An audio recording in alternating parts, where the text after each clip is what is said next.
Hey guys, so today we're talking about the Portuguese Empire. Prince Henry the Navigator established a school at Sagres for navigation and cartography. At the school, Prince Henry and his students produced more current maps than they originally had. The compass became more widely used and the astrolabe began to be developed to measure latitude and distance traveled. Also, Prince Henry and his students built the caravel, a ship designed specifically for exploration. Its small size permitted shallow water travel, but they were also strong enough to brave storms. Prince Henry sponsored navigations to West Africa, the coast in particular, and the Cape of Good Hope.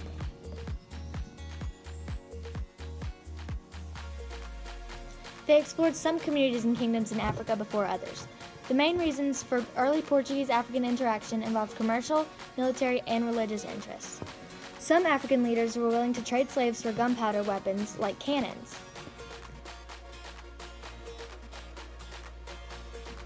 Many African states grew very wealthy due to the slave trade. Prince Henry the Navigator's school established more trade with West Africa and the rest of Africa, resulting in the formation of a trading post empire.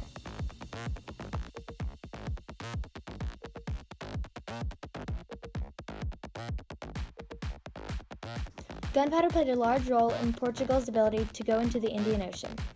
The small cannon on the caravels made them good fighting ships. The ability of Portugal to assert control over the Indian Ocean resulted from the superiority of their ships and weapons compared to the smaller and lightly armed merchant dhows of the Indian Ocean. The Portuguese had heavy artillery on their ships, so they could overpower other craft. Alfonso de Albuquerque, commander of the Portuguese forces in the Indian Ocean during the early 16th century, had fleets that captured Hormuz, Goa, and Malacca from 1508 to 1511. He and his fleet created ports from the Persian Gulf to Goa, western India, to Malacca on the Malay Peninsula to create a monopoly on the spice trade of the Indian Ocean.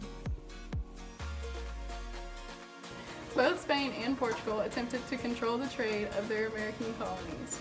Spain was more ambitious, causing some of their colonies to have a monopoly over trade. By 1650, Portugal had instituted a system of monopoly trade fleets. The combination of these monopoly commerce and convoy systems protected shipping from piracy. Brazil became the first major plantation zone. First tobacco, then sugar became the profitable crop in the Brazilian region. Brazil always depended on slave labor, first the Amerindians, but when raging epidemics in the 16th and 17th centuries began killing the Amerindian slaves, the Portuguese developed an internal slave trade with southern settlers of South America for more Amerindians. Around 10 million slaves were being exported from Africa through the Middle Passage, a part of the Atlantic system or triangular trade. To work on sugar plantations, and these slaves came from Africa, the Congo Kingdom, and the Swahili coast.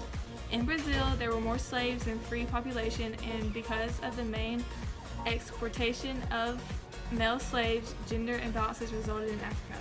Since there was so much sugar being produced, plantations were called engenhos, and the number of slaves grew with the demand of sugar. Because of the horrible work conditions of slaves, the plantations lost about 10% of their labor force each year. So many African kingdoms became wealthy by selling their people into slavery. Brazil became the world's largest sugar producer, and the large sugar plantations stayed running with the forced labor of slaves. Brazilian economy was based on agriculture and mass production. Exports, cash crops, were the main source of income for the society.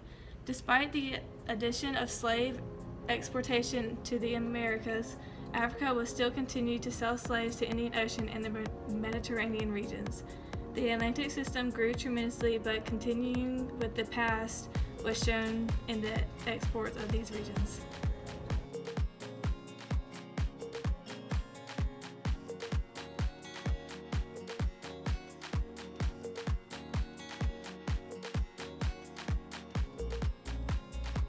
Okay, get started. Oh. Both Spain and Portugal attempted Okay.